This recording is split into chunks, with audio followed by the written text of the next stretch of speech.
Coming up on DrakeLINE, response from local officials to concerns about the nearby Great Western Trail. I talked to Tess Cody about sexual assault at Drake University and travel tips for winter break. From the Meredith Studio on the campus of Drake University, this is DrakeLINE, the pulse of Des Moines. Good morning. Welcome to DrakeLINE. I'm your host, Lauren Velasco. Because of community concerns surrounding Veterans Parkway and the Great Western Trail, government officials are making adjustments to construction plans. The Great Western Trail lies south of Highway 5 and was built on an existing train corridor. Due to a new extension of Veterans Parkway, part of the trail will be getting a makeover in the next 2 years. Well, Veterans Parkway's been in plans for a long time, and 3 years ago, I think there was an environmental needs assessment on the roadway to determine what the impact was, and part of that right-of-way coincided with the Great Western Trail. Initial plans laid the trail alongside the new highway, but concern from the community has prompted the city, along with Warren County, to find an alternative that provides the same experience. We're then exploring buying additional right-of-way to the south to move the trail to, but have it large enough so we could do landscaping and make it a nice experience.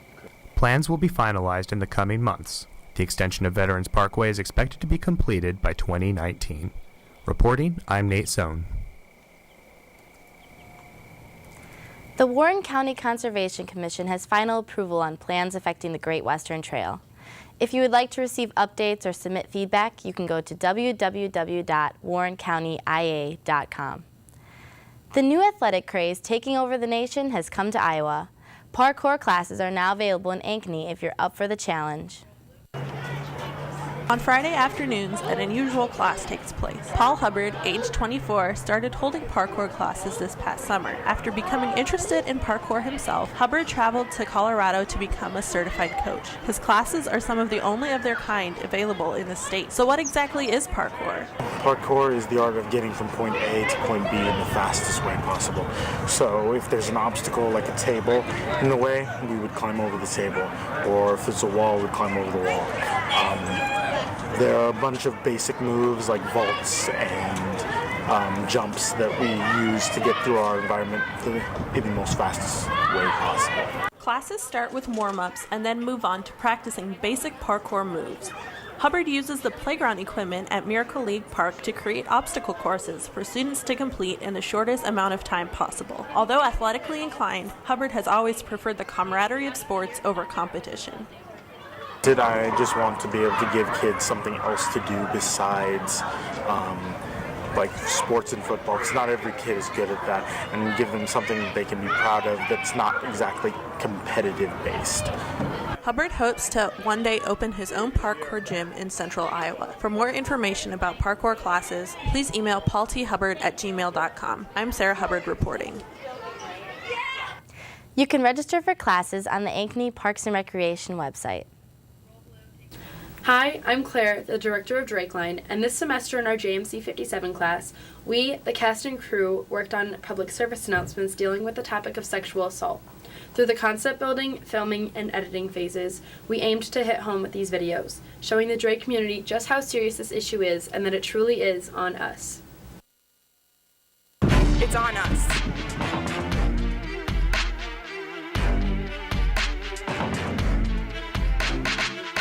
It's on us.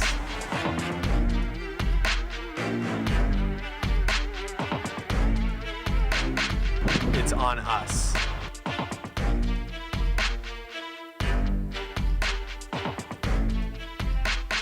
It's on us to recognize that non-consensual sex is sexual assault. It's on us to identify situations in which sexual assault may occur. It's on us to intervene in situations where consent has not and cannot be given. It's on us to create an environment in which sexual assault is unacceptable and survivors are supported. It's on us!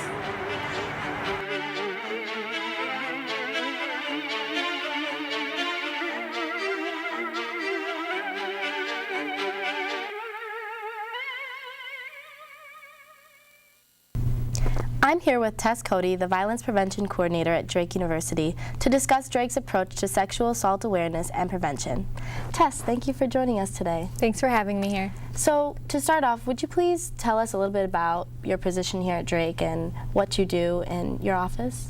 Yeah, so I'm new to Drake, but the position's not new. My job is to help support programming on campus to help address things like sexual assault, interpersonal violence, lots of different forms of violence, including dating violence and stalking. So lots and lots of things packed into one office.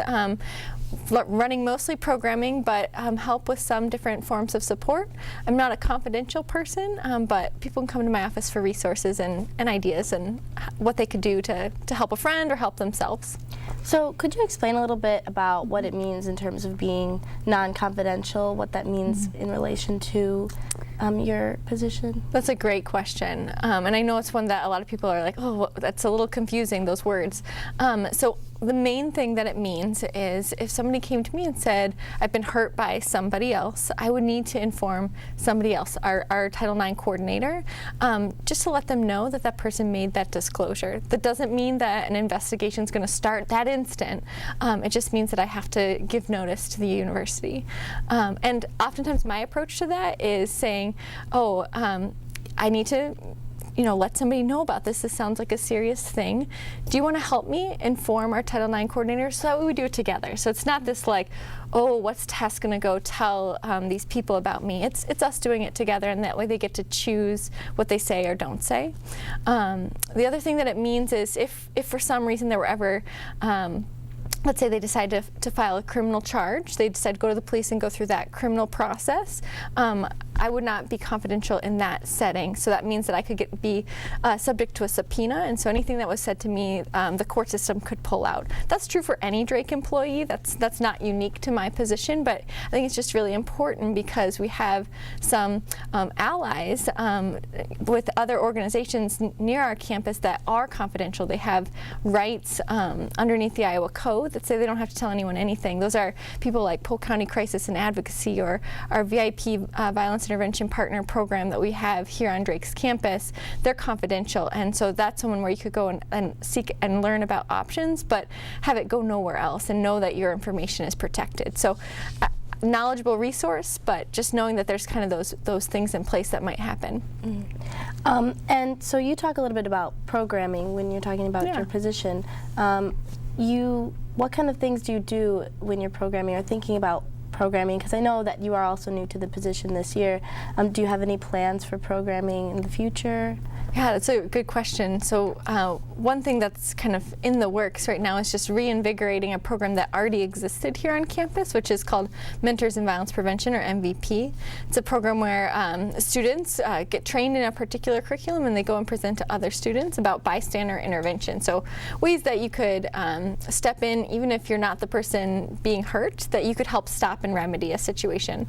It's about changing culture and norms by using us as allies and friends to do that work. And so I'm really excited to get some more people trained, get it reactivated, and figure out how that can look on campus. Still very much in the exploratory phase on how that reboot will look, because really wanting to be intentional. In the past, some really fantastic groundwork has been done to get it incorporated into Welcome Week and to do some one-time presentations in different classrooms and groups. But what we really want to build upon that with is finding a place where it could be kind of a sustained, where some particular group on campus, whoever that is, could receive the content multiple times, because it's really a curriculum designed for multiple doses, and we know that that's just more effective. That how do you solve all that is your understandings about gender equity and violence in one conversation? It's just too much. It needs to happen over time. So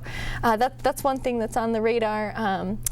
Some other things that are kind of being explored but are not finalized yet, because I am very new. Greek Life with Carrie King Jordan and some of great leadership from within IFC and Panhandle. There's some desire to start something called a Healthy Relationship Ambassador program, and that would be, again, trained peers, other students who would lead short conversations over the course of a year with their fraternity and sorority members, and just starting in that very early phases of exploring what that curriculum, what that might actually look like. There's an interesting program similar to what we're exploring up at Iowa State, so really just starting to do the groundwork for figuring out what could possibly be. And then the other area that's just kind of interesting to know about in the same vein is that we are looking to create potentially a violence prevention plan for Drake. So really looking to get community input, having students and staff and faculty all on a committee task force to create that plan to really help guide me, and then of course all the students who are involved in making this work at Drake's campus. That's very good. So I really appreciate you coming in to talk to us and learning a little bit about what your position does and relating it back to our PSAs, our public service announcements. So thank you for talking with me again, and we'll be back in the studio after this break.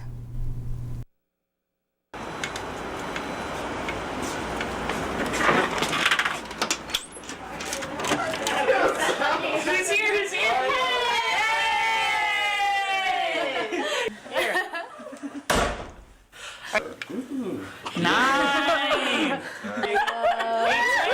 Alright, I'm gonna pick one. Swine flu? Yeah! Woo! Yes, actually have it. Goodbye. You okay? You good? You good? Oh, she's fine. She's just going to the bathroom, guys. Let her be. Let her be.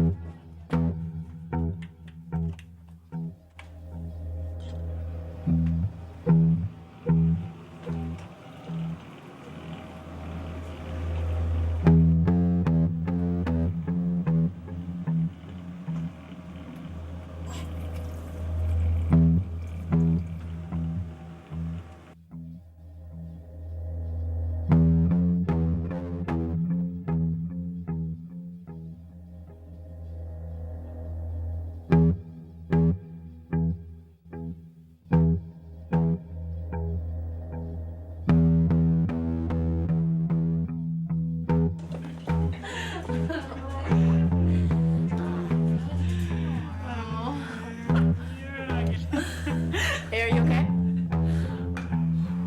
She's fine. No, you're fine. You're good. You're okay. We're all here. You're fine. Yeah, it doesn't matter. It's gonna be okay. Come on.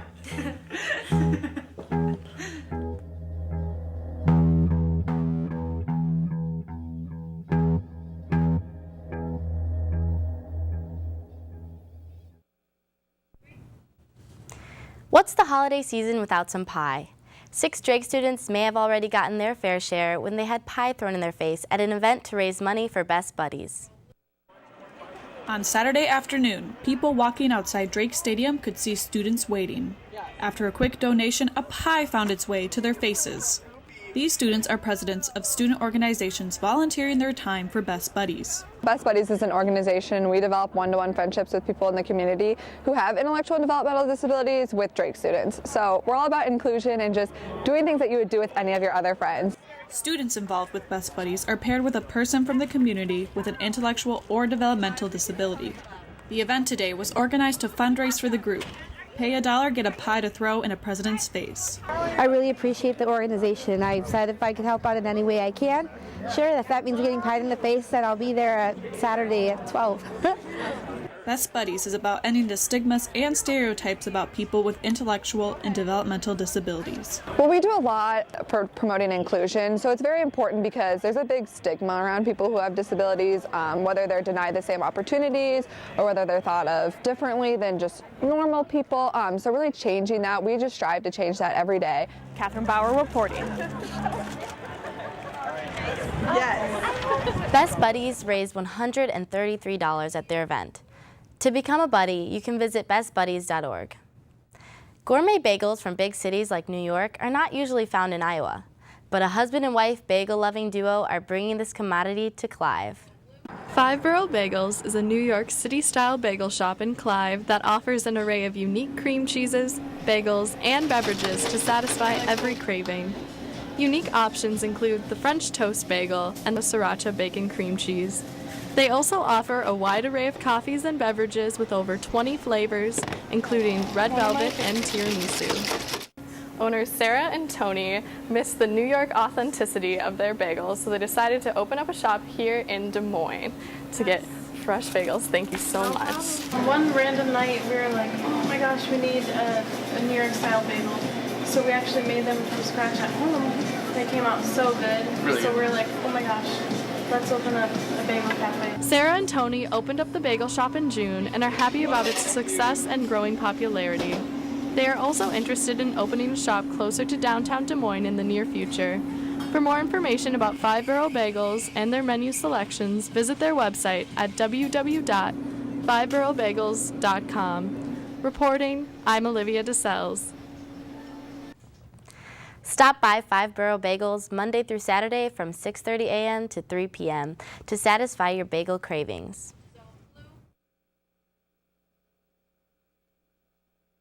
What's the first thing that comes to your mind when I say sexual assault? Unwanted touch. Drake. Abuse. Someone taking advantage. Abuse. Physical. Violence. Greek Street. Rape. Rape. A rape. Rape, probably. Did you know that 1 in 5 women experience sexual assault while they're in college? I thought it was 1 in 4. I did not know that. It's kind of shocking, actually. I did not know that. It's frightening, actually. That's kind of a scary statistic. I think that's a problem that needs to be solved sooner rather than later. It's believable, and it's sad that it's believable. I mean, that's something that people should definitely be more aware of. I don't know. It honestly makes me sick to even think about. I mean, it's never, especially like when you have a sister and stuff like that, it's surprising that that's even a problem. That's what I'm saying.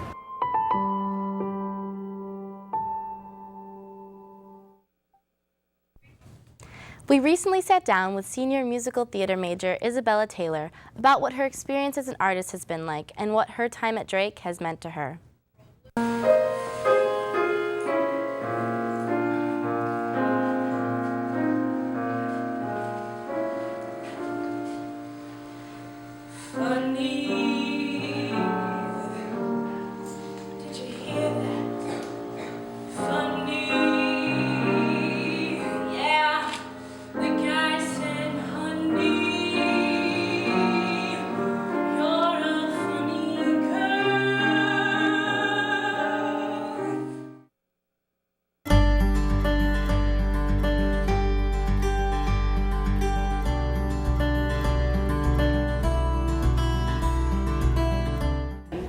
I'm a pre-planner, and I also overanalyze everything, and I like have this weird mentality that I have to like feel like I earn whatever happens. So like if I like mess up, I'm like, well, that's because I didn't practice enough. I should practice more, and then like, but I did practice enough or whatever, you know, just like a punishment for myself. Like I had to train myself to like espresso because I felt like I had, that's something I had to do, or like red wine, you know, I don't know, it's a sick mentality. But for my recital, it ended up going really, really well, I think, and I felt great about it. And my parents came, and my dad like isn't normally one to like be like, good job, you know, like he does, but like not in like a way that my mom would. But I guess afterwards he said to me and to like my mom and stuff that he's like super proud of when I got my money's worth, and like you could tell he was like overcome with joy, and he texted me afterwards like this is the best evening he'd ever had. Like it was just really satisfying, and like I'm paying for school myself, so like knowing that someone else thinks that I've developed and like have an arc to my time here is like, I consider that a success.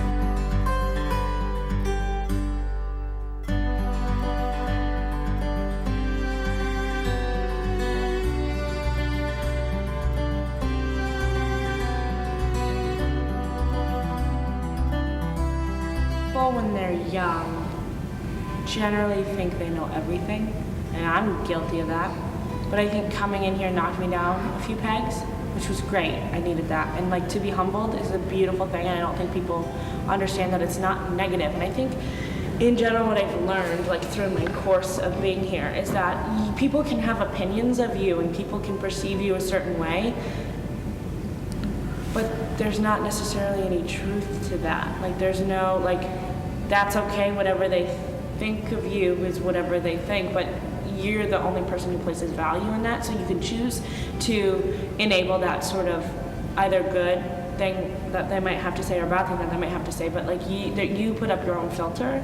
And I think that before, like my freshman year and everything, I probably took things too like personally and too seriously, and I didn't allow myself to like live. And then I started to realize the importance of enjoying like the moments and like being extremely as present as you can possibly be, and like enjoy people and enjoy who's around you. The man that won you has run off and undone you. That great beginning has seen a final ending. Don't know what happened. It's all a crazy game.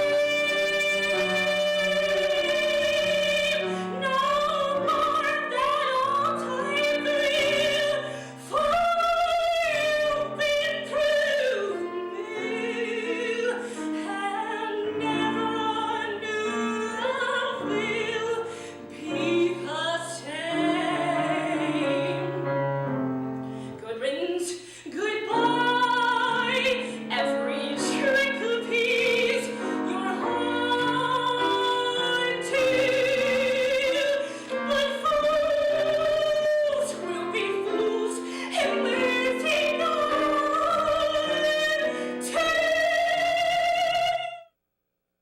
Do you have any final words for all your professors and everyone who's made your Drake experience what it's been?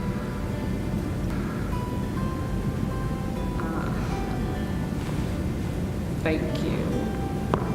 Just thank you for thinking that I could do something, for thinking that I was something, for thinking that you had the patience to like tolerate people just are like moments of like us being insecure with ourselves, of us like not knowing if we wanted to do this with our lives.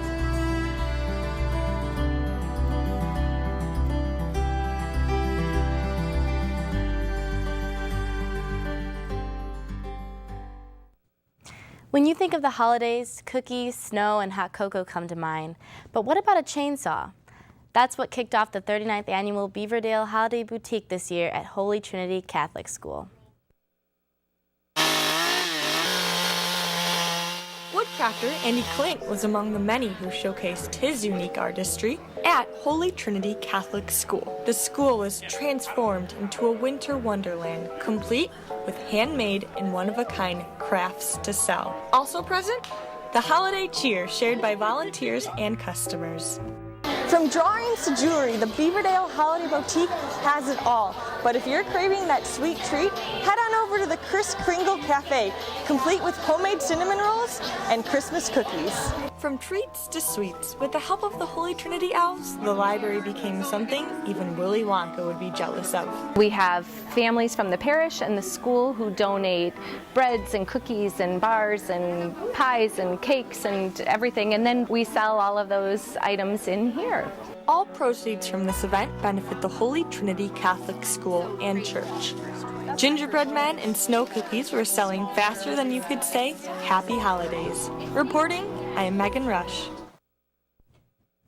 Over 1,400 sugar cookies were made for the Holiday Boutique, and in less than 24 hours, they were all gone. Visit Beaverdale Holiday Boutique's Facebook page to make sure you don't miss any future events. In high school, that was like never a problem. I think it's an issue that, kind of gets pushed to the wayside. We as a society have let it get to that point to where 1 in 5 women can be sexually assaulted. It's on us to recognize that non-consensual sex is sexual assault. It's on us to identify situations in which sexual assault may occur. It's on us to intervene where consent has not or cannot be given. It's on us to create an environment in which sexual assault is unacceptable and survivors are supported. It's on us. Many Drake students travel over winter break, whether they're going home, on vacation, or beginning a semester abroad. Ryan Holtman is here to give us some advice about traveling.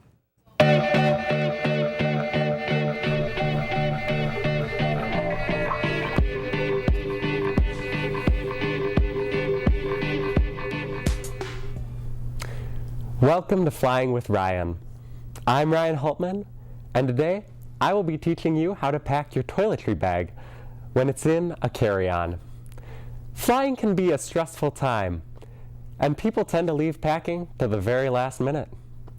A lot of people forget to pack necessary items, like toiletries. So today, follow me so that when you're packing, it goes quick and easy. First of all, you need a toiletry bag like this. Not too small, and certainly not too big. Then, make sure you have travel bottles that are 80 milliliters or less.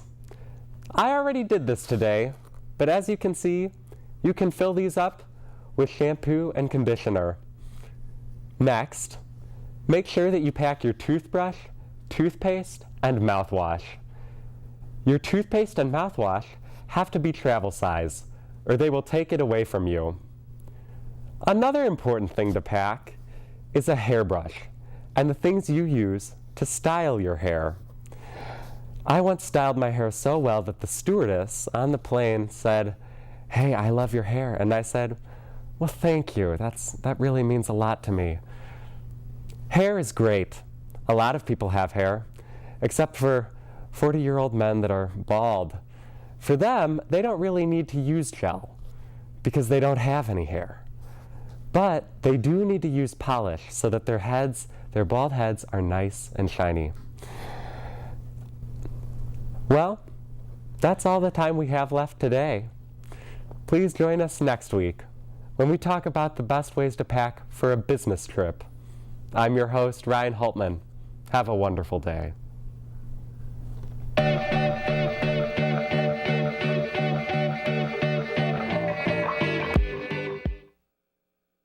All right, what's the first word that comes to mind when I say sexual assault? Rape. Horrific and disgusting. Rape. Awareness. Greek Street. Abuse. Someone taking advantage of another person. Just what are your thoughts on the fact that 1 in 5 women are sexually assaulted while they're in college? Wow, I did not know that. That's a lot. I did not. I did actually. Yes. What do you think about that? It's frightening. I think that's really scary just to think that many, or the percentage is that high, I guess. And it's a very depressing statistic. I mean, that's something that people should definitely be more aware of, but man, I did not know that. I think it's really scary. Terrible. Like, you don't hear about it that often here, so. Before you leave for winter break, make sure you turn in any textbooks you rented and library books you've borrowed. If you're living in the dorms, don't forget to empty and unplug your refrigerator and set your heating system to the correct level. Residents should have received instructions about the condition of the room should be in before they leave. If you have not received this information, contact your RA. Dead Day provides students with a day of no classes in order to study for upcoming finals, so naturally students are looking for ways to procrastinate. If you're looking for distractions from studying, there are a few different events happening around campus today. The Innovation Studio is hosting Dead Day Decompression. Students can play with Play-Doh and Legos, assemble a puzzle, and more. Dead Day Decompression is going on now and will end at 4 o'clock. The Student Activities Board is sponsoring yoga and massages from 11 to 1 in Upper Olmsted. On Pomerantz Stage from 2 to 5 is blanket making to benefit the Blank Children's Hospital. Winter Wonderland is being hosted by the Drake University Student Senate. You can head to Upper Olmsted to play games, make crafts, and eat between 6 and 9. The D+ Improv Troupe will be performing in Sussman from 7 to 8. For just $2, you can see this hilarious group. The Quintet Canadian Brass will be performing at 7:30 at Sheslow Auditorium.